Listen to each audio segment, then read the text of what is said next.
नमस्कार। मेरे चैनल में आप सभी का बेहद स्वागत है। आज मैं आप सबके लिए लेकर आई हूँ मुंशी प्रेमचंद जी की बेहद लोकप्रिय उपन्यास गोदान का अगला भाग। पिछले भागों में आप सब ने सुना कि किस तरह से सीलिया की बातों में आकर मथुरा अपने पिताजी से बात करने जाता है और उसके पिताजी उस पर भड़क उठते हैं और उसे खूब पीट देते हैं। इस बात पर वह वहाँ से चला जाता है। सीलिया भी मथुरा के पिताजी को 4 बातें सुना देती है और मथुरा के पीटे जाने पर सोना सजल नेत्रों से उनसे पूछती है, महतो ने इतनी सी बात पर वह उन्हें मारने लगे थे? सीलिया ने यह बात छिपा के रखी थी। ऐसे अपमान की बात सोना के कानों में वह डालना नहीं चाहती थी, पर यह प्रश्न सुनकर संयम न रख सकी और बोली, वही गोबर भैया वाली बात थी। महतो ने कहा, आदमी जूठा तभी खाता है जब मीठा हो, कलंक चांदी से ही धुलता है। इस पर मथुरा बोला, काका, कौन घर कलंक से बचा हुआ है? हाँ, किसी का खुल गया है और किसी का छिपा हुआ है। गौरी महतो भी पहले एक चमारिन में फंसे थे, उससे 2 लड़के भी थे। मथुरा के मुंह से इतना निकलना था कि डोकरे पर जैसे भूत सवार हो गया। जितना लालची है उतना ही क्रोधी भी है, बिना लिए न मानेगा। दोनों घर चली आईं। सोना के सिर पर चरसा, रस्सा और जुए का भारी बोझ था, पर इस समय वह उसे फूल से भी हल्का लग रहा था। उसके अंतःस्थल में जैसे आनंद और स्फूर्ति का सोता खुल गया हो।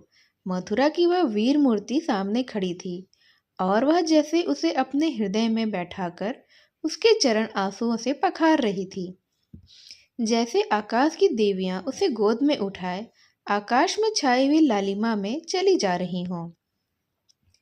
उसी रात को सोना को बड़े जोर का ज्वर चढ़ाया। तीसरे दिन गोरी महतो ने नाई के हाथ एक पत्र भेजा। स्वस्ति श्री सर्वोपमा जोग श्री होरी महतो को गौरी राम का राम राम बाचना। आगे जो हम लोगों में दहेज की बातचीत हुई थी, उस पर हमने शांत मन से विचार किया। समझ में आया कि लेन देन से वर और कन्या दोनों ही के घर वाले जेर बार होते हैं।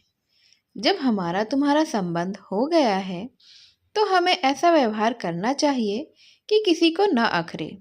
तुम दान दहेज की कोई फिक्र मत करना, हम तुमको सौगंध देते हैं। जो कुछ मोटा महीन जुरे बरातियों को खिला देना, हम वह भी न मांगेंगे। रसद का इंतजाम हमने कर लिया है। हाँ, तुम खुशी खुर्रमी से हमारी जो खातिर करोगे वह सिर झुकाकर स्वीकार करेंगे। होरी ने पत्र पढ़ा और दौड़े हुए भीतर जाकर धनिया को सुनाया। हर्ष के मारे उछला पड़ता था, मगर धनिया किसी विचार में डूबी बैठी रही। एक क्षण के बाद बोली, यह गोरी महतो की भलमनसी है, लेकिन हमें भी तो अपने मर्जाद का निबाह करना है। संसार क्या कहेगा? रुपया तो हाथ का मैल है, उसके लिए कुल मर्जाद नहीं छोड़ा जाता। जो कुछ हमसे हो सकेगा देंगे और गोरी महतो को लेना पड़ेगा। तुम यही जवाब लिख दो। माँ बाप की कमाई में क्या लड़की का कोई हक नहीं है? नहीं लिखना क्या है? चलो, मैं नाई से संदेशा कहलाए देती हूँ। होरी हतबुद्धि सा आंगन में खड़ा था और धनिया उस उदारता की प्रतिक्रिया में जो गोरी महतो की सज्जनता ने जगा दी थी, संदेशा कह रही थी। फिर उसने नाई को रस पिलाया और विदाई देकर विदा किया। वह चला गया तो होरी ने कहा, यह तूने क्या कर डाला धनिया? तेरा मिजाज आज तक मेरी समझ में न आया। तू आगे भी चलती है, पीछे भी चलती है। पहले तो इस बात पर लड़ रही थी कि किसी से एक पैसा कर्ज मत लो, कुछ देने दिलाने का काम नहीं है। और अब जब भगवान ने गौरी के भीतर बैठकर ही पत्र लिखवाया तो तूने कुल मर्जाद का राग छेड़ दिया। तेरा मरम भगवान ही जाने। धनिया बोली, मुंह देखकर बीड़ा दिया जाता है, जानते भी हो कि नहीं? तब गौरी अपनी शान दिखाते थे, अब वह भरमंसी दिखा रहे हैं। ईंट का जवाब चाहे पत्थर हो, लेकिन सलाम का जवाब तो गाली नहीं है। होरी ने नाक सिकोड़ कर कहा, तो दिखा अपनी भलमनसी, देखे रुपया कहाँ से लाती है। धनिया ने आंखें चमका कर बोला, रुपया लाना मेरा काम नहीं है, ये तुम्हारा काम है। तो मैं तो दुलारी से ही लूंगा। अरे ले लो उसी से, सूद तो सभी लेंगे, जब डूबना ही है तो क्या तालाब और क्या गंगा। होरी बाहर आकर चीलम पीने लगा। कितने मजे से गला छूट जाता था, लेकिन धनिया जब जान छोड़े तब तो, जब देखो उल्टी ही चलती है। इसे तो जैसे कोई भूत सवार हो जाता है। घर की दशा देखकर भी इसकी आंखें नहीं खुलती हैं। भोला इधर दूसरी सगाई लाए थे। औरत के बगैर उसका जीवन नीरस था। जब तक झुनिया थी, उन्हें हुक्का पानी दे देती थी, समय से खाने को भी बुला ले जाती थी। अब बेचारे अनाथ से हो गए थे। बहुओं को घर के काम धाम से छुट्टी ही नहीं मिलती थी, तो उनकी क्या सेवा सत्कार करती। इसीलिए अब सगाई परम आवश्यक हो गई थी। संयोग से एक जवान विधवा मिल गई, जिसके पति का देहांत हुए केवल 3 महीने हुए थे। एक लड़का भी था। भोला की लार टपक पड़ी, झटपट शिकार मार लाए। जब तक सगाई न हुई, उसका घर खोद डाला। अभी तक उसके घर में जो कुछ था बहुओं का था। जो चाहती थी करती थी, जैसा चाहती थी रहती थी। जंगी जब से अपनी स्त्री को लेकर लखनऊ चला गया था, कामता की बहू ही घर की स्वामिनी थी। 5-6 महीनों में ही उसने 30-40 रुपये अपने हाथ में कर लिए थे। शेर आधा शेर दूध दही चोरी से बेच लेती थी। अब स्वामिनी हुई उसकी सौतेली सास।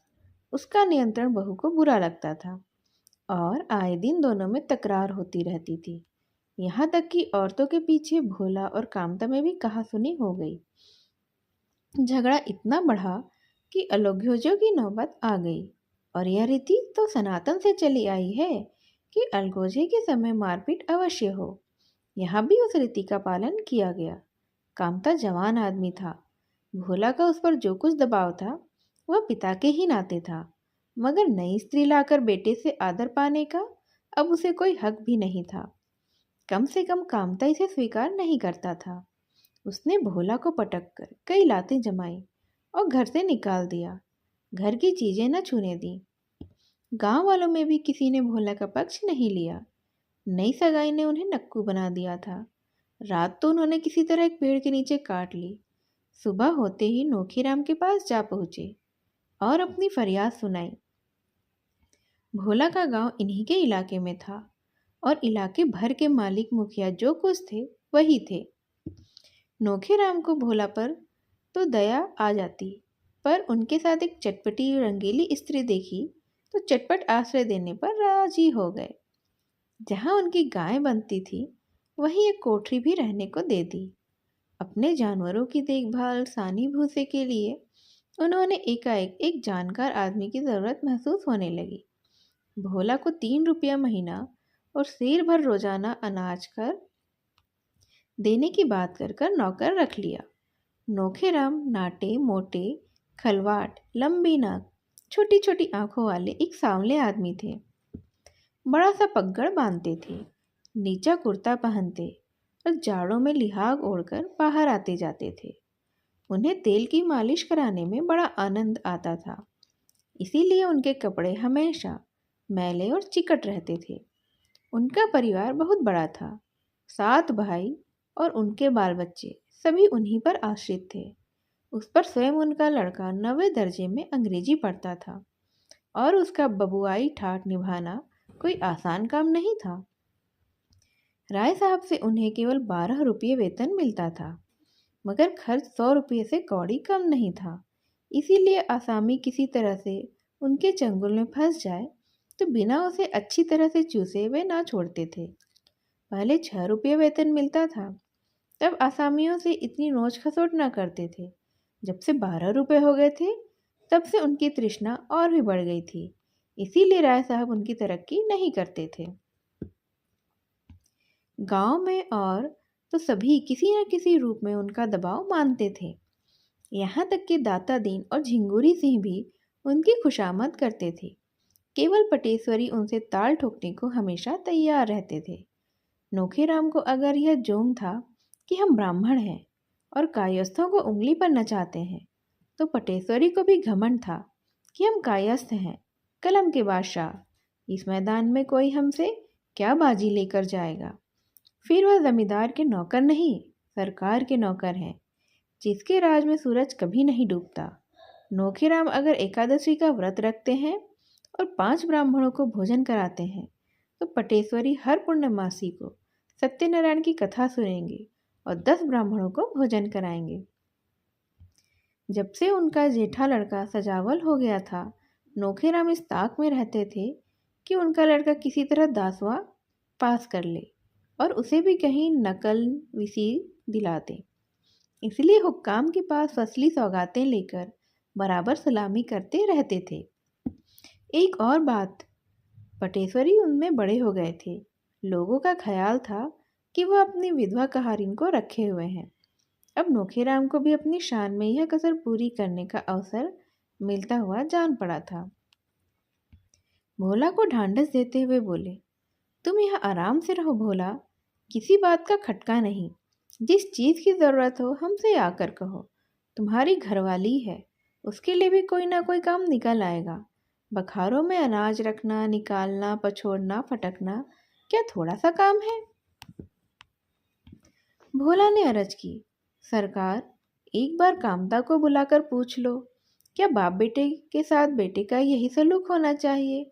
घर हमने बनवाया, गाय भैंसे भी हमने ली, अब उसने सब कुछ हथिया लिया और हमें निकाल बाहर किया। यह तो अन्याय है। हमारे मालिक तो आप हैं, तुम्हारे दरबार में इसका फैसला तो हो जाना चाहिए। नौखेराम ने समझाया, भोला, तुम उसे लड़कर पेश ना पाओगे। उसने जैसा किया है उसकी सजा उसे भगवान देंगे। बेईमानी करके कोई आज तक फलीभूत हुआ है क्या। संसार में अन्याय न होता तो इसे नरक क्यों कहा जाता।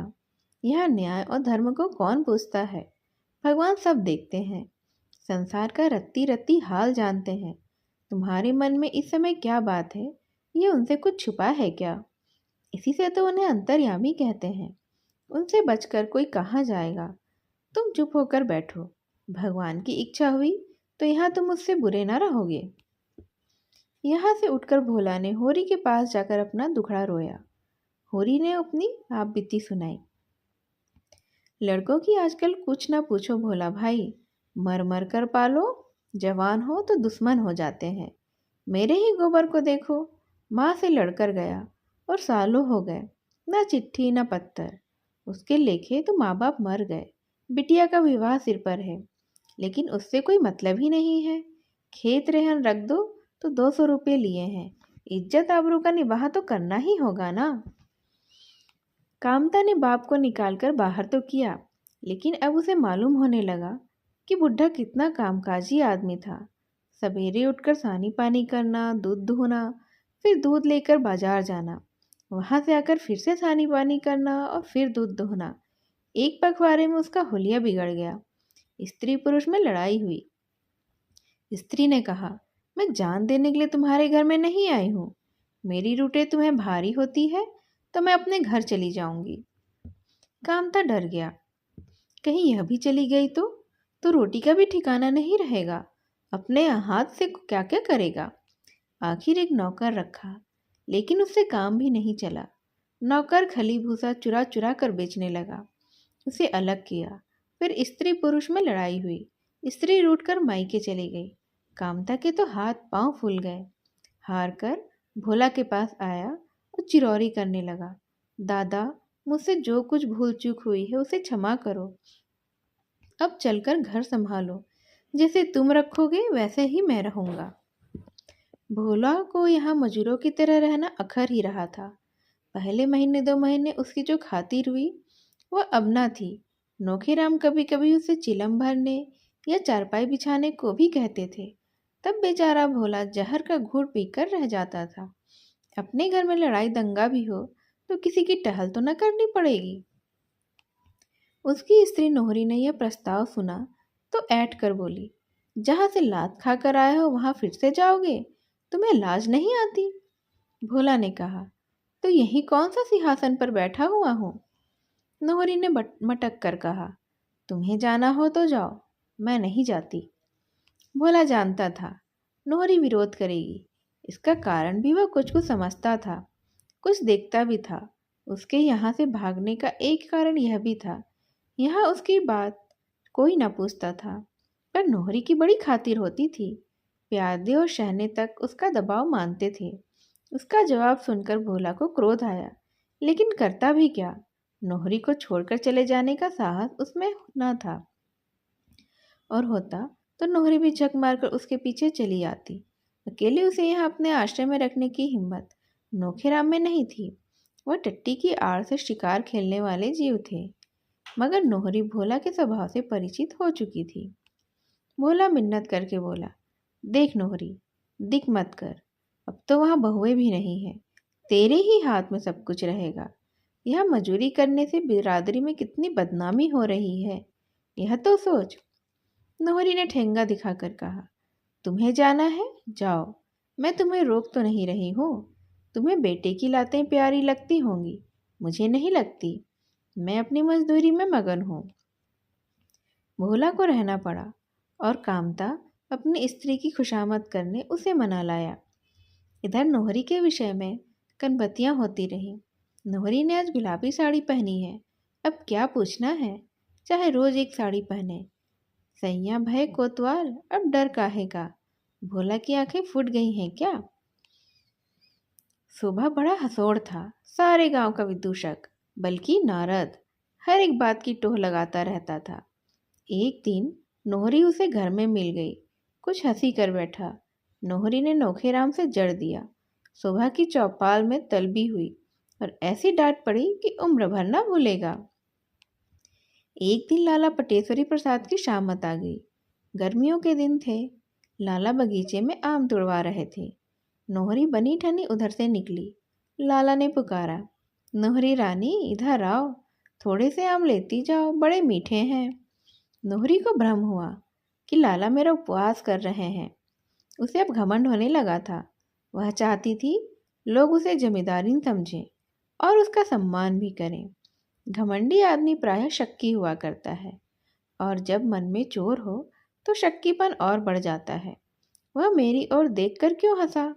सब लोग मुझे देखकर जलते क्यों हैं? मैं किसी से कुछ मांगने नहीं जाती।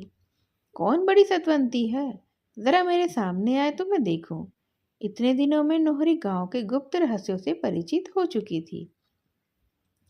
यही लाला कहारीन को रखे हुए हैं और मुझ पर हंसते हैं। इन्हें कोई कुछ नहीं कहता, बड़े आदमी है ना। नोहरी गरीब है, जात की हेठी है, इसीलिए सब उसका उपहास करते हैं, और जैसा बाप है वैसा ही बेटा। इन्हीं का अरमसरी तो सिलिया के पीछे पागल बना फिरता है। चमारियों पर तो गिद्ध भी तरह तरह से टूटते हैं। उस पर दावा है कि हम ऊंचे हैं। उसने वहीं खड़े होकर कहा, तुम दानी कब से हो गए लाला? पाओ तो दूसरों की थाली की रोटी उड़ा जाओ। आज बड़े आम वाले हुए हैं, मुझसे छेड़ की तो अच्छा ना होगा, कह देती हूँ। ओहो, इस अहिरिनी का इतना मिजाज। नोखेराम को क्या फांस लिया, समझती है सारी दुनिया पर उसका राज है। बोले, तू तो ऐसी तिनक रही है नोहरी, जैसे अब किसी को गांव में रहने ही न देगी। जरा जबान संभाल कर बातें किया कर, इतनी जल्दी अपने को ना भूल जा। तो क्या तुम्हारे द्वार पर कभी भीख मांगने आई थी मैं? नोखेराम ने छह न दी होती तो भीख ही मांगती। नोहरी को लाल मिर्च सा लगा। जो कुछ मुंह में आया बका। दाढ़ी जाड़, लंपट, मुंह झौसा और जाने क्या क्या कहा, और उसी क्रोध में भरी हुई कोठरी में गई और अपने बर्तन भांडे निकाल निकाल कर बाहर रखने लगी। नोखेराम ने सुना तो घबराए हुए आए और पूछा, यह क्या कर रही है नोहरी? कपड़े लत्ते क्यों निकाल रही है? किसी ने कुछ कहा क्या? नोहरी मर्दों को नचाने की कला जानती थी। अपने जीवन में उसने यही विद्या तो सीखी थी। नोखेराम पढ़े लिखे आदमी थे, कानून भी जानते थे, धर्म की पुस्तकें भी बहुत पढ़ी थी। बड़े बड़े वकीलों बैरिस्टरों की जूतियां सीधी की थी। पर इस मूर्ख नोहरी के हाथ खिलौना बने हुए थे। भौहें सिकोड़ कर बोली, समय का फेर है, यहाँ आ गई, लेकिन अपनी आबरू न गवाऊंगी।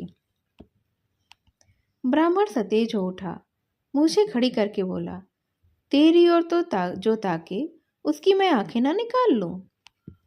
नोहरी ने लोहे को लाल करके घन जमा दिया। लाला पटेसरी जब देखो मुझसे बेबात की बात किया करते हैं। मैं हरजाई थोड़े ही हूँ कि कोई मुझे पैसे दिखाए। गांव भर में सभी औरतें तो हैं, कोई उनसे नहीं बोलता। जिसे देखो मुझी को छेड़ता है। नोखीराम के सिर पर भूत सवार हो गया। अपना मोटा डंडा उठाया और आंधी की तरह हरहराते हुए बाग में पहुंचकर लगे ललकारने। आजा बड़ा मर्द है तो मूछें उखाड़ लूंगा, खोद कर गाड़ दूंगा। निकल कर आ सामने। अगर फिर कभी नोहरी को छेड़ा तो खून पी जाऊंगा। सारी पटवारी गिरी निकाल दूंगा। जैसा खुद है वैसा ही दूसरों को समझता है। तू है किस घमंड में?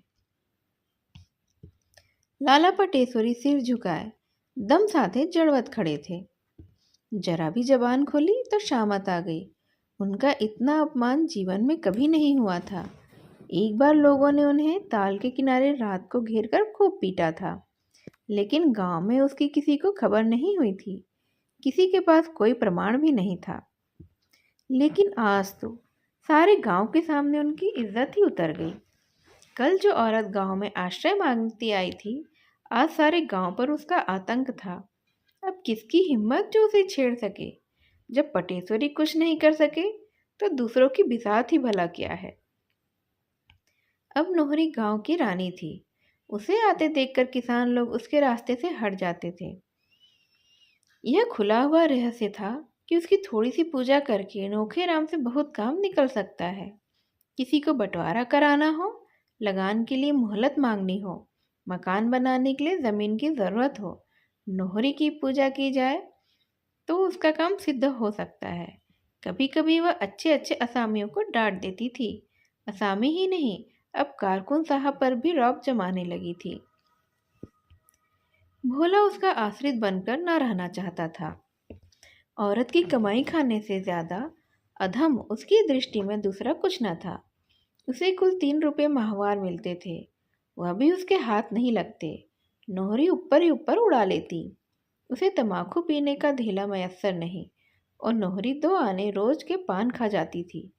जिसे देखो वही उन पर रौब जमाता था। प्यादे उसमें चिलम भरवाते, लकड़ी कटवाते। बेचारा दिन भर का हारा थका आता और द्वार पर पेड़ के नीचे झिलंगे खाट पर पड़ा रहता। कोई एक लुटिया पानी देने वाला नहीं था। दोपहर की बासी रोटियां रात को खानी पड़ती, और वह भी नमक या पानी के साथ में। आखिर हार कर उसने घर जाकर कामता के साथ रहने का निश्चय किया। कुछ ना होगा, एक टुकड़ा रोटी तो मिल ही जाएगी, और अपना घर तो है ही। नोहरी बोली, मैं वहां किसी की गुलामी करने नहीं जाऊंगी। भोली ने जी कड़ा करके कहा, तुम्हें जाने को तो मैं नहीं कहता, मैं तो अपने को कहता हूँ। तुम मुझे छोड़कर चले जाओगे, ये कहते लाज नहीं आती? लाज तो घोल कर पी गया, लेकिन मैं तो अपनी लाज नहीं पी ना। तुम मुझे छोड़कर नहीं जा सकते। तू अपने मन की है तो मैं तेरी गुलामी क्यों करूं? पंचायत करके मुंह में कालिख लगा दूंगी, इतना समझ लेना। कि अभी कुछ कम कालिख लगी है? क्या अब भी मुझे धोखे में रखना चाहती है? तुम तो ऐसा ताव दिखा रहे हो जैसे मुझे रोज गहने ही तो गड़वाते हो। यहाँ नौकरी ही किसी ताव सहने वाली नहीं है। अब भोला झल्ला कर उठे और सिरहाने से लकड़ी उठाकर चले कि नोहरी ने लपक कर उनका पहुंचा पकड़ लिया। उनके बलिष्ठ पंजों से निकलना भोला के लिए मुश्किल था। चुपके से कैदी की तरह बैठ गए। एक जमाना था जब वह औरतों को उंगलियों पर नचाया करते थे। आज वह एक औरत के करपाश में बंधे हुए हैं और किसी तरह निकल भी नहीं सकते। हाथ छुड़ाने की कोशिश करके वह पर्दा नहीं खोलना चाहते। अपने सीमा का अनुमान उन्हें हो गया है, मगर वह क्यों उसे निडर होकर नहीं कह देते कि तू मेरे काम की नहीं है, मैं तुझे त्यागता हूँ। पंचायत की धमकी देती है। पंचायत क्या कोई हौवा है? अगर तुझे पंचायत का डर नहीं तो मैं क्यों पंचायत से डरूंगा? लेकिन यह भाव शब्दों में आने का साहस ही नहीं कर सकते थे। नोहरी ने जैसे उन पर कोई वशीकरण डाल दिया हो।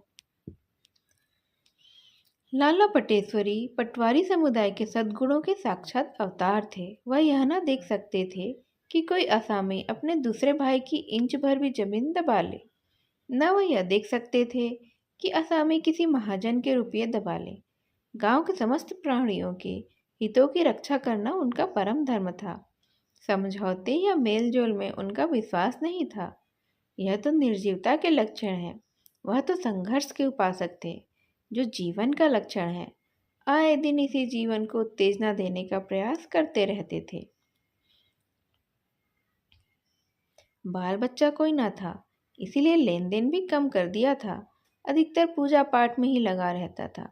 कितने ही आदमियों ने उसके रुपये हजम कर लिए थे, पर उसने किसी पर नालिश फरियाद नहीं की। होरी पर भी उसके सूद ब्याज मिलाकर कोई 150 हो गए थे, मगर ना होरी को ऋण चुकाने की कोई चिंता थी और ना वसूल करने की। 2-4 बार उसने तकाजा भी किया, घुड़का डांटा भी, मगर होरी की दशा देखकर चुप हो बैठा। अब की संयोग से होरी की ऊँख गांव भर के ऊपर थी। कुछ नहीं तो उसके 200-250 रुपये सीधे आ जाएंगे, ऐसा लोगों का अनुमान था। पटेश्वरी ने मंगरू को सुझाया कि अगर इस वक्त होरी पर दावा कर दिया जाए तो सब रुपये वसूल हो जाएंगे। मंगरू इतना दयालु नहीं जितना आलसी था। झंझट में पड़ना नहीं चाहता था, मगर जब पटेश्वरी ने जिम्मा लिया कि उसे एक दिन भी कचहरी नहीं जाना पड़ेगा, ना कोई दूसरा कष्ट होगा, बैठे बिठाए उसकी डिग्री हो जाएगी, तो उसने नालिश करने की अनुमति दे दी और अदालत खर्च के लिए रुपये भी दे दिए। होरी को खबर ना थी कि क्या खिचड़ी पक रही है। कब दावा दायर हुआ, कब डिग्री हुई, उसे बिल्कुल पता न चला। कुर्कमीन उसकी ऊख नीलाम करने आया, तब उसे मालूम हुआ सारा गांव खेत के किनारे जमा हो गया।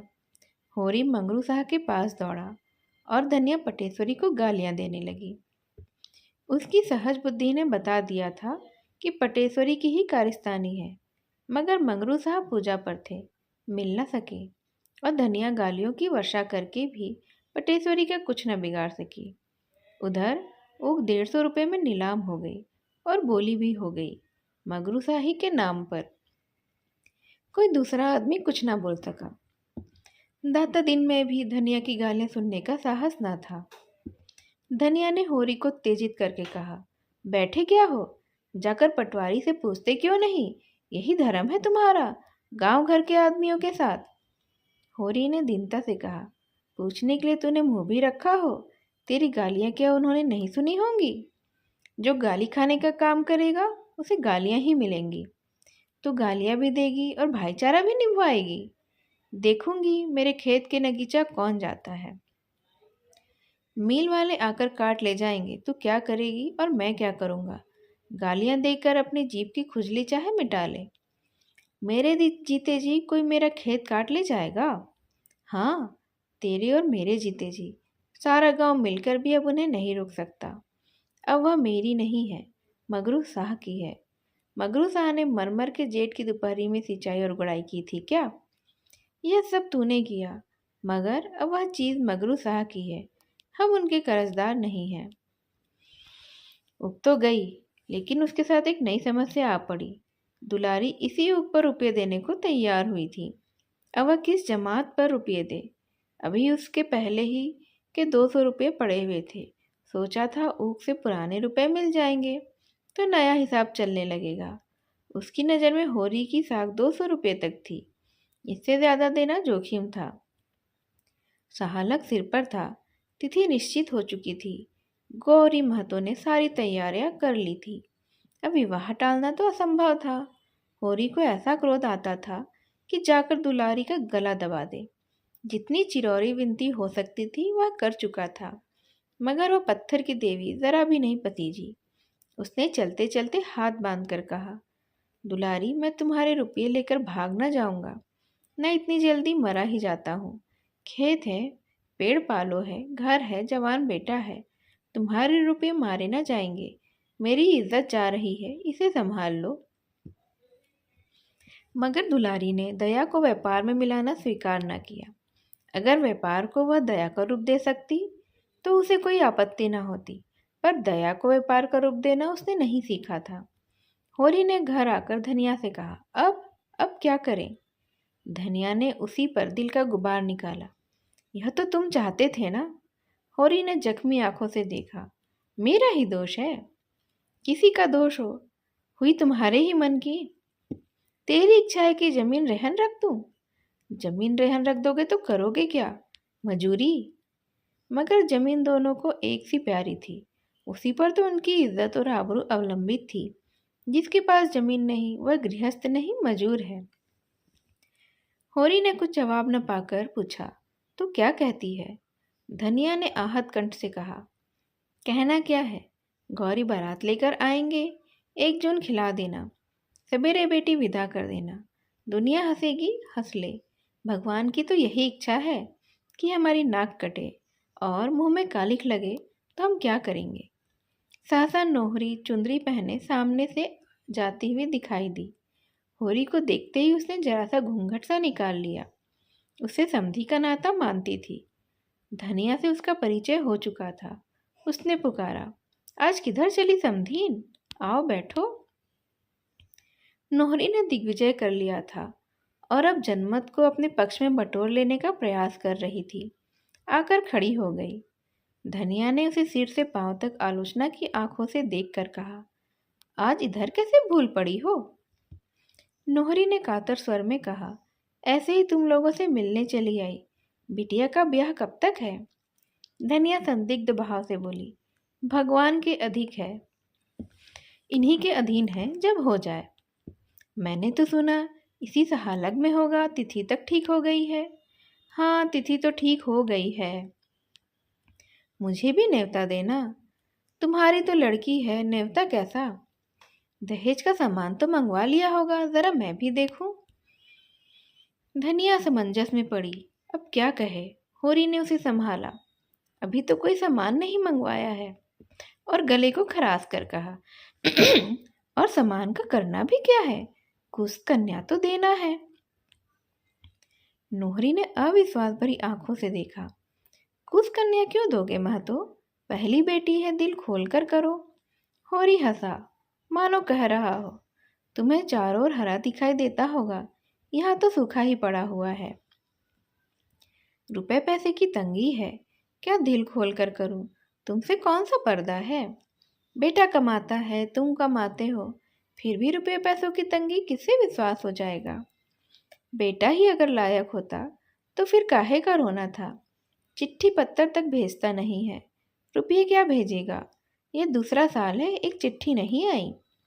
इतने में सोना बेलों के चारे लिए हरियाली का एक गट्ठर सिर पर उठाए यौवन को अपने आंचल में चुराती बालिका सी सरल आई और गट्ठा वहीं पटक कर अंदर चली गई। नोहरी ने कहा, लड़की तो खूब सयानी हो गई है। धनिया बोली, लड़की की बाढ़ रेड़ की बाढ़ है, अभी कै दिन की है? बर तो ठीक हो गया है ना? हाँ, बर तो ठीक है, रुपए का बंदोबस्त हो गया तो इसी महीने में ब्याह कर देंगे। नोहरी दिल की ओछी थी। इधर उसने जो थोड़े से रुपए जोड़े थे वे उसके पेट में उछल रहे थे। अगर वह सोना के ब्याह के लिए कुछ रुपए दे दे तो कितना यश मिलेगा।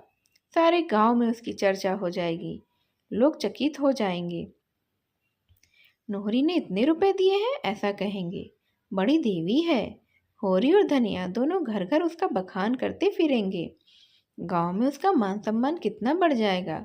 वह उंगली दिखाने वालों का मुंह भी दबा देगी। फिर किसकी हिम्मत है जो उस पर हंसे या उस पर आवाज कसे? अभी सारा गांव उसका दुश्मन है, तब सारा गांव उसका हितैषी हो जाएगा। इस कल्पना से उसकी मुद्रा खिल गई। थोड़े बहुत से काम चलता हो तो मुझसे ले लो, जब हाथ में रुपया आ जाए तो दे देना। होरी और धनिया दोनों ही ने उसकी ओर देखा। नहीं, नोहरी दिल लगी नहीं कर रही है। दोनों की आंखों में विस्मय था, कृतज्ञता थी, संदेह था और लज्जा थी। नोहरी उतनी बुरी नहीं है जितना लोगों ने समझा है। नोहरी ने फिर कहा, तुम्हारी और हमारी इज्जत एक है। तुम्हारी हंसी हो तो क्या मेरी ना हंसी होगी? कैसे भी हुआ हो, पर अब तो हम तुम्हारे समधी हैं। होरी ने सकुचाते हुए कहा, तुम्हारे रुपये तो घर में ही हैं, जब काम पड़ेगा ले लेंगे। आदमी अपनों ही का तो भरोसे करता है, मगर ऊपर से इंतजाम हो जाए तो घर के रुपयों को क्यों छुए? धनिया ने अनुमोदन किया। हाँ और क्या। नौहरी ने अपनापन जताया। सब घर में रुपये हैं तो बाहर वालों के सामने क्यों हाथ फैलाओ? सूद भी देना पड़ेगा, उस पर स्टाम्प भी लिखो, गवाही कराओ, दस्तूरी दो, खुशामद करो। हाँ, मेरे रुपये में छूत लगी हो तो दूसरी बात है। होरी ने संभाला। नहीं नहीं नोहरी, जब घर में काम चल जाएगा तो बाहर क्यों हाथ फैलाएंगे? लेकिन आपस वाली बात है, खेती बाड़ी का कोई भरोसा नहीं। तुम्हें जल्दी कोई काम पड़ा और हम रुपये ना जुटा सके तो तुम्हें भी बुरा लगेगा और हमारी जान भी संकट में पड़ेगी। इसी से कहता था, नहीं लड़की तो तुम्हारी ही है। मुझे अभी रुपयों की ऐसी कोई जल्दी नहीं है, तो तुम ही से ले लेंगे, कन्यादान का फल भी क्यों बाहर जाए। कितने रुपये चाहिए? तुम कितने दे सकोगी? 100 में काम चल जाएगा क्या? होरी को लालच आया। भगवान ने चप्पड़ फाड़ कर रुपये दिए हैं, तो जितना ले सकता है उतना क्यों ना ले ले। 100 में भी चल जाएगा, 500 में भी चल जाएगा, जैसा हौसला हो। मेरे पास कुल 200 रुपये हैं, वह मैं दे दूंगी। तो इतने में बड़ी खुशफैली से काम चल जाएगा। अनाज घर में है, मगर ठकुराइन, आज तुमसे कहता हूँ, मैं तुम्हें ऐसी लक्ष्मी न समझता था। इस जमाने में कौन किसकी मदद करता है और किसके पास है इतने। तुमने मुझे डूबने से बचा लिया। दिया बत्ती का समय आ गया था। ठंडक पड़ने लगी थी। जमीन ने नीली चादर ओढ़ ली थी। धनिया अंदर जाकर अंगीठी लाई। सब तापने लगे। पुआल के प्रकाश में छबीली रंगीली कुल्टा नोहरी उनके सामने वरदान सी बैठी थी। इस समय उसकी उन आंखों में कितनी सहृदयता, कपोलों पर कितनी लज्जा और होठों पर कितनी सत्प्रेरणा थी। कुछ देर तक इधर उधर की बातें करके नोहरी उठ खड़ी हुई और यह कहती हुई घर चली, अब देर हो रही है, कल तुम आकर रुपये लेते जाना महतो। चलो मैं तुम्हें पहुंचा दूं। नहीं नहीं, तुम बैठो, मैं चली जाऊंगी। जी तो चाहता है तुम्हें कंधों पर बैठाकर पहुंचाऊं। नौखेराम की चौपाल गांव के दूसरे पर थी और बाहर बाहर जाने का रास्ता साफ था। दोनों उसी रास्ते से चले। अब चारों ओर सन्नाटा था। नोहरी ने कहा, तनिक समझा देते रावत को, क्यों सबसे लड़ाई किया करते हैं। अब इन्हीं लोगों के बीच में रहना है तो ऐसे रहना चाहिए, न कि 4 आदमी अपने हो जाएं। और उनका यह हाल है कि सबसे लड़ाई, सबसे झगड़ा। जब तुम मुझे पर्दे में नहीं रख सकते, मुझे दूसरों की मजूरी ही करनी पड़ती है, तो यह कैसे निभ सकता है कि मैं किसी से हंसूं ना बोलूं, ना कोई मेरी ओर ताके। यह सब तो पर्दे में ही हो सकता है ना। पूछो, कोई मेरी ओर ताकता है, घूरता है तो मैं क्या करूं? उसकी आंखें तो नहीं फोड़ सकती। फिर मेल मोहब्बत के आदमी 100 काम निकल जाते हैं। जैसा समय देखो वैसा व्यवहार करो। तुम्हारे घर हाथी झूमता था तो अब वह तुम्हारे किस काम का? अब तो तुम 3 रुपए के मजूर हो। मेरे घर 100 भैंसें लगती थी, लेकिन अब तो मजूरीन हो ना। मगर उनकी समझ में कोई बात ही नहीं आती। कभी लड़कों के साथ रहने की सोचते हैं, कभी लखनऊ जाकर रहने की सोचते हैं। नाक में दम कर रखा है मेरे। होरी ने ठकुर सुहाती की। ये भोला की सरासर नादानी है। बूढ़े हुए हैं, अब तो उन्हें समझ आनी चाहिए। मैं समझा दूंगा। तो सवेरे आ जाना, मैं रुपये दे दूंगी। कुछ लिखा पढ़ी। तुम मेरे रुपये हजम ना करोगे, मैं जानती हूँ। उसका घर आ गया, वह अंदर चली गई। होरी घर लौटा। गोबर को शहर आने पर मालूम हुआ कि जिस अड्डे पर वह अपना खोचा लेकर बैठा था, वहाँ एक दूसरा खोचे वाला बैठने लगा है और ग्राहक अब गोबर को भूल चुके हैं। वह घर भी अब उसे पिंजरे सा लगता था। झुनिया उसमें अकेली बैठी रोया करती। लड़का दिन भर आंगन में या द्वार पर खेलने का आदी था। यहाँ उसके खेलने को कोई जगह ही नहीं थी। अब कहाँ जाए? द्वार पर मुश्किल से 1 गज का रास्ता था। दुर्गंध उड़ा करती थी। गर्मी में कहीं बाहर लेटने बैठने की कोई जगह नहीं थी। लड़का माँ को एक क्षण के लिए भी नहीं छोड़ता था। और जब कुछ खेलने को ना हो तो कुछ खाने और दूध पीने के सिवा और क्या करेगा। घर पर भी कभी धनिया खिलाती, कभी रूपा, कभी सोना, कभी होरी और कभी पुनिया। यहाँ अकेली झुनिया थी और उसे घर का सारा काम भी करना पड़ता था। गोबर जवानी के नशे में मस्त था। उसकी अतृप्त लालसाएं विषय भोग के सफर में डूब जाना चाहती थीं। किसी काम में उसका मन न लगता। खोचा लेकर जाता तो घंटे भर ही में लौट आता। मनोरंजन का कोई दूसरा सामान न था। पड़ोस के मजूर और इक्केवान रात रात भर ताश और जुआ खेलते थे। पहले वह भी खूब खेलता था, मगर अब उसके लिए कोई मनोरंजन था। झुनिया के साथ हास विलास। थोड़े ही दिनों में झुनिया इस जीवन से ऊब गई। वह चाहती थी कहीं एकांत में जाकर बैठे, खूब निश्चिंत होकर लौटे और सोए, मगर वह एकांत कहीं नहीं मिलता था। उसे अब गोबर पर गुस्सा आता। उसने शहर के जीवन का कितना मोहक चित्र खींचा था, और यहाँ इस कालकोठरी के सिवा और कुछ भी नहीं। बालक से भी उसे चिढ़ होती थी। कभी कभी तो वह उसे मारकर निकाल देती और अंदर से किवाड़ बंद कर लेती। बालक रोते रोते बेदम हो जाता था। उस पर विपत्ति यह कि उसे दूसरा बच्चा पैदा होने वाला था। कोई आगे ना पीछे, अक्सर सिर में दर्द हुआ करता। खाने से अरुचि हो गई थी। ऐसी तंत्रा होती थी कि कोने में चुपचाप पड़ी रहे, कोई भी उससे ना बोले चाले। मगर यहाँ गोबर का निष्ठुर प्रेम स्वागत के लिए द्वार खटखटाता रहता था। स्तन में दूध नाम को नहीं, लेकिन लल्लू छाती पर सवार रहता था। देह के साथ उसका मन भी दुर्बल हो गया। वह जो संकल्प करती उसे थोड़े से आग्रह पर तोड़ देती। वह लेटी रहती और लल्लू आकर जबरदस्ती उसकी छाती पर बैठ जाता और स्तन मुंह से लेकर चबाने लगता। वह अब 2 साल का हो गया था। बड़े तेज दांत निकल आए थे। मुंह में दूध न जाता तो वह क्रोध से आकर स्तन में दांत काट लेता था। लेकिन झुनिया में अब इतनी शक्ति भी न थी कि उसे छाती पर से ढकेल दे। उसे हरदम मौत सामने खड़ी नजर आती थी।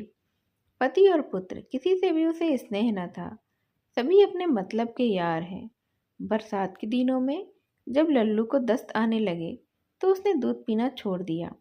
तो झुनिया को सिर से एक विपत्ति टल जाने का अनुभव हुआ।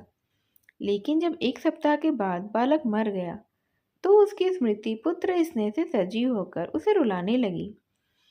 और जब गोबर बालक के मरने के 1 ही सप्ताह बाद फिर से आग्रह करने लगा तो उसने क्रोध में जलकर कहा, तुम कितने पशु हो। झुनिया को अब लल्लू की स्मृति लल्लू से भी कहीं प्रिय थी। लल्लू जब तक सामने था वह उससे जितना सुख पाती थी उससे कहीं ज्यादा कष्ट पाती थी। अब लल्लू उसके मन में आ बैठा था, शांत स्थिर सुशील सुहास। उसकी कल्पना में वह वेदनामय आनंद था जिसमें प्रत्यक्ष की काली छाया न थी। बाहर वाला लल्लू उसके भीतर वाले लल्लू का प्रतिबिंब मात्र था। प्रतिबिंब सामने न था जो असत्य था, अस्थिर था। सत्य रूप तो उसके भीतर था, उसकी आशाओं और शुभेच्छाओं ने सजीव। दूध की जगह वह उसे अपना रक्त पिला पिला कर पाल रही थी। उसे अब वह बंद कोठरी और यह दुर्गंधमयी वायु और वह दोनों जून धुएं से जलना, इन बातों का मानो ज्ञान ही न रहा। वह स्मृति उसके भीतर बैठी हुई जैसे उसे शक्ति प्रदान करती रहती। जीते जी तो उसके जीवन का भार था, मरकर उसके प्राणों में समा गया था। उसकी सारी ममता अंदर जाकर बाहर से उदासीन हो गई। गोबर देर रात में आता या जल्द, रुचि से भोजन करता या नहीं, प्रसन्न है या उदास, इसकी अब उसे बिल्कुल चिंता नहीं थी। गोबर क्या कमाता है और कैसे खर्च करता है, इसकी भी उसे परवाह नहीं थी। उसका जीवन जो कुछ था भीतर था, बाहर केवल निर्जीव था। उसके शोक में भाग लेकर, उसके अंतर जीवन में बैठकर गोबर उसके समीप जा सकता था, उसके जीवन का अंग भी बन सकता था। पर वह उसके बाह्य जीवन के सूखे तट पर आकर ही प्यासा लौट जाता था। एक दिन उसने रूखे स्वर में कहा, तो लल्लू के नाम को कब तक रोएगी? 4-5 महीने तो हो गए हैं। झुनिया ने ठंडी सांस लेकर कहा, तुम मेरा दुख नहीं समझ सकते। अपना काम ही देखो। मैं जैसी हूँ वैसी पड़ी रहने दो। तेरे रोते रहने से लल्लू लौट आएगा क्या? झुनिया के पास इसका कोई जवाब नहीं था। वह उठकर पतीली में कचालू के लिए आलू उबालने लगी। गोबर को ऐसा पाषाण हृदय उसने न समझा था। इस बेदर्दी ने उसे लल्लू को उसके मन में और भी सजग कर दिया। लल्लू उसी का है, उसमें किसी का साझा नहीं, किसी का कोई हिस्सा नहीं है। अभी तक लल्लू किसी अंश में उसके हृदय के बाहर भी था। गोबर के हृदय में भी उसकी कुछ ज्योति थी। अब वह संपूर्ण रूप में सिर्फ उसका है। गोबर ने खोचे से निराश होकर शक्कर के मिल में नौकरी कर ली थी। मिस्टर खन्ना ने पहले मिल से प्रोत्साहित होकर हाल में दूसरा मिल खोल दिया था। गोबर को वहां बड़े सवेरे जाना पड़ता और दिन भर के बाद जब वह दिया जले घर लौटता तो उसकी देह में जरा भी जान नहीं रहती थी। घर पर भी उसे इससे कम मेहनत न करनी पड़ती थी, लेकिन वहां उसे जरा भी थकान न होती थी। बीच बीच में वह हंस बोल भी लेता था। फिर उस खुले मैदान में उन्मुक्त आकाश के नीचे जैसे उसकी क्षति पूरी हो जाती थी। वहां उसकी देह चाहे जितना काम करे, मन तो स्वच्छंद रहता था। यहाँ देह की उतनी मेहनत ना होने पर भी जैसे उस कोलाहल, उस गति और तूफानी शोर का उस पर बोझ सा लदा रहता था। यह शंका भी बनी रहती थी कि न जाने कब डांट पड़ जाए। सभी श्रमिकों की यही दशा थी। सभी ताड़िया शराब में अपनी दैनिक थकान और मानसिक अवसाद को डुबाया करते थे। गोबर को भी शराब का चस्का पड़ा। घर आता तो नशे में चूर और पहर रात गए और आकर कोई ना कोई बहाना खोजकर जुनिया को गाली देता था, घर से निकालने लगता और कभी कभी तो पीट भी देता था। जुनिया को अब यह शंका होने लगी थी कि वह रखेली है, इसी से उसका यह अपमान होता है। ब्याहता होती तो गोबर की मजाल थी कि उसके साथ ऐसा बर्ताव करता। बिरादरी उसे दंड देती, हुक्का पानी बंद कर देती। उसने कितनी बड़ी भूल की कि इस कपटी के साथ घर से निकल भागी। सारी दुनिया में हंसी भी हुई और हाथ कुछ ना आया। वह गोबर को अपना दुश्मन समझने लगी, ना उसके खाने पीने की परवाह करती और ना अपने खाने पीने की। जब गोबर उसे मारता तो उसे ऐसा क्रोध आता कि गोबर का गला छुरे से रेत डाले। गर्भ ज्यों ज्यों पूरा होता गया उसकी चिंता बढ़ती जाती। इस घर में तो उसकी मरण हो जाएगी। कौन उसकी देखभाल करेगा, कौन उसे संभालेगा। और जो गोबर इसी तरह मारता पीटता रहा तब तो उसका जीवन नरक ही हो गया। एक दिन वह बम्बे पर पानी भरने गई तो पड़ोस की एक स्त्री ने पूछा, कई महीने हैं रे? झुनिया ने लजाकर कहा, क्या जाने दीदी, मैंने तो गिना गिनाया नहीं है। दोहरी देह की काली कलुटी नाटी कुरूपा बड़े बड़े स्तनों वाली स्त्री थी। उसका पति इक्का हाँकता था और वह खुद लकड़ी की दुकान करती थी। जुनिया कई बार उसकी दुकान में लकड़ी लाई थी। सिर्फ इतना ही परिचय था। मुस्कुरा कर बोली, मुझे तो जान पड़ता है कि दिन पूरे हो गए हैं, आज ही कल में होगा। कोई दाई वाई ठीक कर ली है? जुनिया ने बहादुर सर में कहा, मैं तो यहाँ किसी को नहीं जानती। तेरा मर्दुआ कैसा है जो कान में तेल डाले बैठा है? उन्हें मेरी क्या फिक्र है। हाँ, देख तो रही हूँ, तुम तो सौर में बैठोगी। कोई करने धरने वाला चाहिए कि नहीं? सास ननंद देवरानी जेठानी कोई है कि नहीं? किसी को बुला लेना था। मेरे लिए तो सब मर गए हैं। वह पानी लाकर जूठे बर्तन मांजने लगी तो प्रसव की शंका से हृदय में धड़कनें हो रही थी। सोचने लगी, कैसे क्या होगा भगवान? यही तो होगा, मर जाऊंगी। अच्छा है, जंजाल से छूट जाऊंगी। शाम को ही उसके पेट में दर्द होने लगा। वह समझ गई कि विपत्ति की घड़ी अब आ पहुंची है। पेट को एक हाथ से पकड़े हुए पसीने से तर उसने चूल्हा जलाया, खिचड़ी डाली और दर्द से व्याकुल होकर वहीं जमीन पर लेट गई। कोई 10 बजे रात को गोबर आया, ताड़ी की दुर्गंध उड़ाता हुआ, लटपटाती हुई जबान से उटपटांग बक रहा था। मुझे किसी की परवाह नहीं है, जिसे 100 दफे गरज हो रहे, नहीं तो चला जाए। मैं किसी का ताव नहीं सह सकता। अपने माँ बाप का ताव नहीं सहा, जिनमें जन्म दिया है, तब दूसरों को क्या ताव सहूंगा। जमादार आंखें दिखाता है, यहाँ किसी की धौ सहने वाले नहीं हैं। लोगों ने पकड़ न लिया होता तो खून पी जाता, खून। कल देखूंगा बच्चे को। फांसी तो होगी ना, दिखा दूंगा कि मर्द कैसे मरते हैं। हंसता हुआ, करता हुआ और मूंछों पर ताव देता हुआ फांसी के तख्ते पर जाऊंगा। दिखा दूंगा कि मर्द कैसे मरते हैं। औरत की जात जितनी बेवफा होती है। खिचड़ी डाल दी और टांग पसाकर सो रही है। कोई खाए या ना खाए उसकी बला से। आप मजे से फुलके उड़ाती है और मेरे लिए खिचड़ी। अच्छा सता ले जितना सताते बने। तुझे भगवान सताएंगे जो सारे न्याय करते हैं। उसने जुनिया को जगाया ही नहीं, कुछ बोला भी नहीं। चुपके से खिचड़ी थाली में निकाली और दो चार कौर निगलकर बरामदे में लेटा रहा। पिछले बार उसे सर्दी लगी। कोठरी से कंबल लेने गया तो जुनिया के कराहने की आवाज़ सुनी। नशा उतर चुका था। पूछा, कैसा जी है जुनिया? कहीं दर्द है क्या? हाँ, पेट में जोर से दर्द हो रहा है। तूने पहले क्यों नहीं बताया? अब इस वक्त मैं कहाँ जाऊं? किससे कहती? अरे मैं मर गया था क्या? तुम्हें मेरे मरने जीने से क्या कोई चिंता है? गोबर घबराया। कहाँ दाई खोजने जाए? इस वक्त वह आने ही क्यों लगी? घर में कुछ है भी तो नहीं। चुड़ैल ने पहले बता दिया होता तो किसी से 2-4 रुपये मांग लाता। इन्हीं हाथों से 100-50 रुपये हरदम पड़े रहते थे। 4 आदमी खुशामद करते थे। इस कुलच्छनी के आते ही जैसे लक्ष्मी रूठ गई। टके टके को मोहताज हो गया। सहसा किसी ने पुकारा, यह क्या तुम्हारी घरवाली करा रही है?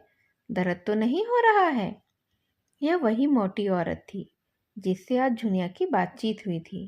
घोड़े को दाना खिलाने उठी थी। झुनिया का कराहना सुनकर पूछने आ गई थी। गोबर ने बरामदे में जाकर कहा, पेट में दर्द है, छटपटा रही है। यहाँ कोई दाई मिलेगी? वह तो मैं आज उसे देखकर ही समझ गई थी। दाई कच्ची सराय में रहती है। लपक कर बुला लाओ। कहना जल्दी चल, तब तक मैं यहीं बैठी हुई हूँ। मैंने तो कच्ची सराय नहीं देखी, किधर है? अच्छा, तुम उसे पंखा झलते रहो, मैं बुलाए लाती हूँ। यही कहते हुए अनाड़ी आदमी किसी का काम नहीं आता। पूरा पेट और दाई की खबर भी नहीं। यह कहती हुई वह चल दी। इसके मुंह पर तो लोग इसे चूहिया कहते हैं, यही इसका नाम था। लेकिन पीठ पीछे मोटल्ली कहा करते थे। किसी को मोटल्ली कहते सुन लेती थी तो उसके साते पुरखों पर चढ़ जाती थी। गोबर को बैठे 10 मिनट भी ना हुए होंगे कि वह लौट आई और बोली, अब संसार में गरीबों का कैसे निबाह होगा? राण कहती है 5 रुपये लूंगी और तब चलूंगी, और 8 आने रोज, 12वें दिन एक साड़ी। मैंने कहा, तेरा मुंह झुलस दूं, तू जा चूल्हे में, मैं देख लूंगी। 12 बच्चों की माँ यूं ही नहीं हो गई हूँ। तुम बाहर आ जाओ गोवर्धन, मैं सब कर लूंगी। बखत पड़ने पर आदमी ही आदमी के काम आता है। 4 बच्चे जना लिए तो दाई बन बैठी है। वह झुनिया के पास जाकर बैठी और उसका सिर अपनी जांग पर रखकर उसका पेट सहलाती हुई बोली, मैं तो आज तुझे देखते ही समझ गई थी। सच पूछो तो इसी धड़के से आज मुझे नींद भी नहीं आई। यहाँ तेरा कौन सगा बैठा है? झुनिया ने दर्द से दांत जमाकर सी करते हुए कहा, अब न बचूंगी दीदी। हाय, मैं तो भगवान से मांगने न गई। एक को पाला पोसा, उसे तुमने छीन लिया, तो फिर इसका कौन काम था? मैं मर जाऊं माता तो तुम बच्चे पर दया करना, उसे पाल पोस देना। भगवान तुम्हारा भला करेंगे। चूहिया स्नेह से उसके केस सुलझाती हुई बोली, धीरज धर बेटी, धीरज धर। अभी क्षण भर में कष्ट कटा जाता है। तूने भी तो जैसे चुप्पी साध ली थी। इसमें किस बात की लाज? मुझे बता दिया होता तो मैं मौलवी साहब के पास से ताबीज ला देती। वही मिर्जा जी तो इस हाथे में रहते हैं। इसके बाद जुनिया को कुछ होश ही ना रहा। 9 बजे सुबह उसे होश आया तो उसने देखा चूहिया शिशु को लिए बैठी है और साफ साड़ी पहने लेटी हुई है। ऐसी कमजोरी थी मानो देह में रक्त का नाम ही ना हो। चूहिया रोज सुबह सवेरे आकर जुनिया के लिए हरीरा और हलवा पका जाती और दिन भर में कई बार आकर बच्चे को उपटन मल जाती और ऊपर का दूध भी पिला जाती। आज चौथा दिन था पर जुनिया के स्तनों में दूध ना उतरता था। शिशु का रो रो कर गला फाड़े देता था क्योंकि ऊपर का दूध उसे पचता ही ना था। एक क्षण को भी चुप ना होता था। चूहिया अपने स्तन उसके मुंह में देती, बच्चा एक क्षण चूसता, पर जो जब दूध नहीं निकलता तो फिर से चीखने लगता। अब चौथे दिन सांझ तक झुनिया के दूध न उतरा तो चूहिया घबराई। बच्चा सूखता चला जाता है। नखास में एक पेशेंट डॉक्टर रहते हैं। चूहिया उन्हें ले आई। डॉक्टर ने देखभाल कर कहा, इसकी देह में तो खून है ही नहीं, दूध कहाँ से आएगा। समस्या जटिल हो गई। देह में खून लाने के लिए महीनों पुष्टि कारक दवाएं खानी पड़ेंगी, तब कहीं जाकर दूध उतरेगा। तब तक तो इस मांस के लौथड़े का काम ही तमाम हो जाएगा। पहर रात हो गई थी। गोबर ताड़ी पी और सारे में पड़ा हुआ था। चूहिया बच्चे को चुप कराने के लिए उसके मुंह में अपनी छाती डाले हुए थी कि सहसा उसे ऐसा मालूम हुआ कि उसकी छाती में दूध आ गया है। प्रसन्न होकर बोली, ले झुनिया, अब तेरा बच्चा जी जाएगा, मेरा दूध आ गया। झुनिया ने चकित होकर कहा, तुम्हें दूध आ गया? नहीं री, सच। मैं तो नहीं पतियाती। ले देख ले। उसने अपना स्तन दबाकर दिखाया। दूध की धार फूट निकली। झुनिया ने पूछा, तुम्हारी छोटी बिटिया तो 8 साल से कम की नहीं है। हाँ, 8वां है, लेकिन मुझे दूध बहुत होता था। इधर तो तुम्हें कोई बाल बच्चा नहीं हुआ। वही लड़की पेट पोषनी थी। छाती बिल्कुल सूख गई थी, लेकिन भगवान की लीला है, और क्या कहूँ। अब से चूहिया 4-5 बार आकर बच्चे को दूध पिला जाती। बच्चा पैदा तो हुआ था दुर्बल, लेकिन चूहिया का स्वस्थ दूध पीकर गदराया जाता था। एक दिन चूहिया नदी स्नान करने चली गई। बच्चा भूख के मारे छटपटाने लगा। चूहिया 10 बजे लौटी तो झुनिया बच्चे को कंधों से लगाए झुला रही थी और बच्चा रोया जाता था। चूहिया ने बच्चे को उसकी गोद से लेकर दूध पिला देना चाहा, पर झुनिया ने उसे झिड़क कर कहा, रहने दो, अभागा मर जाए वही अच्छा है, किसी का एहसान तो नहीं लेना पड़ेगा। चूहिया गिड़गिड़ाने लगी। झुनिया ने बड़े अदरावन के साथ बच्चा उसकी गोद में दे दिया, लेकिन झुनिया और गोबर में अब भी ना पटती थी। झुनिया के मन में बैठ गया था कि यह पक्का मतलबी है, बेदर्द आदमी है, मुझे केवल भोग की वस्तु समझता है, चाहे मैं मरूं या जीऊं, उसकी इच्छा पूरी किए जाऊं बस। उसे बिल्कुल गम नहीं। सोचता होगा यह मर जाएगी तो दूसरी लाऊंगा। लेकिन मुंह धो रखे बच्चू, मैं ही ऐसी अल्हड़ थी कि तुम्हारे फंदे में आ गई। तब तो पैरों पर सिर रखे देता था। यहाँ आते ही ना जाने क्यों जैसे इसका मिजाज ही बदल गया। जाड़ा आ गया था, पर ना ओढ़न ना बिछावन। रोटी दाल से जो 2-4 रुपए बचते ताड़ी में उड़ जाते थे। एक पुराना लिहाफ था, दोनों उसी में सोते थे, लेकिन फिर भी उनमें 100 कौस का अंतर होता था।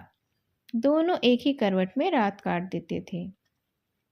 गोबर का जी शिशु को गोद में लेकर खिलाने के लिए तरस कर रह जाता था।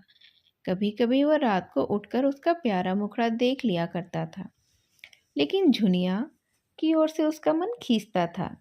झुनिया भी उससे कभी बात न करती, न उसकी कुछ सेवा ही करती। दोनों के बीच में यह मालिनी समय के साथ लोहे के मोर्चे की भांति गहरा, दृढ़ और कठोर हो जाता था।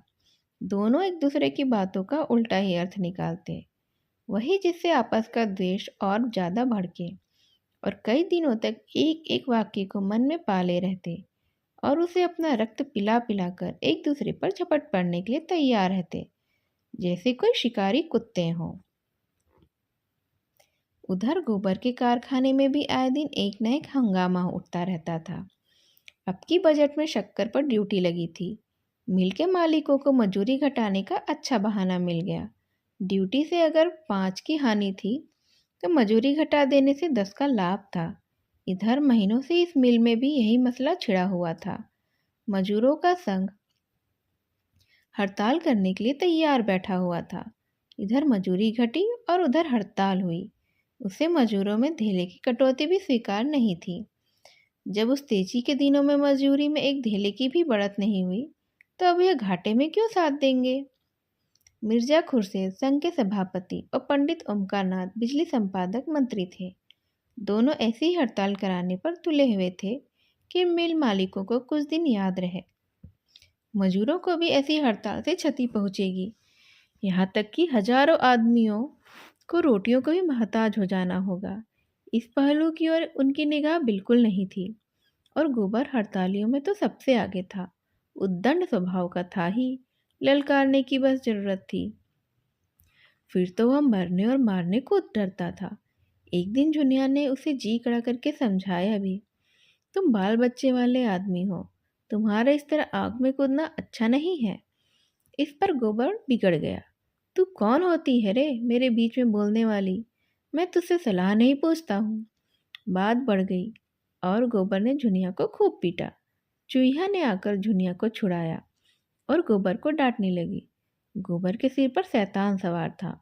लाल लाल आंखें निकाल कर बोला, तुम मेरे घर में मत आया करो चूहिया, तुम्हारे आने का कुछ काम नहीं है। चूहिया ने भी व्यंग के साथ कहा, तुम्हारे घर ना आऊंगी तो मेरी रोटियां कैसे चलेंगी? यहीं से मांग जांच कर तो लेकर जाती हूँ, तब तवा गर्म हो पाता है। मैं ना होती ना लाला, तो यह बीवी आज तुम्हारे लाते खाने के लिए भी ना बैठी होती। गोबर गुस्सा तान कर बोला, मैंने कह दिया मेरे घर में ना आया करो। तुम्ही ने इस चुड़ैल का मिजाज आसमान पर चढ़ा दिया है। अब ये कहानी मैं यहीं ख़त्म करती हूँ। आगे क्या होता है? क्या चूहिया इनके घर में आना बंद कर देती है? और झुनिया और गोबर का आगे क्या होता है? क्या उनकी ज़िंदगी इसी तरह कटती है या वापस वह गांव चले जाते हैं? और गांव में होरी, धनिया का और सोना का क्या होता है? उसकी सोना की शादी में आखिर और क्या क्या होता है? यह जानने के लिए हम सुनेंगे इस गोदान उपन्यास का अगला भाग। मेरी इस कहानी को ध्यान से सुनने के लिए आप सभी का धन्यवाद। नमस्कार।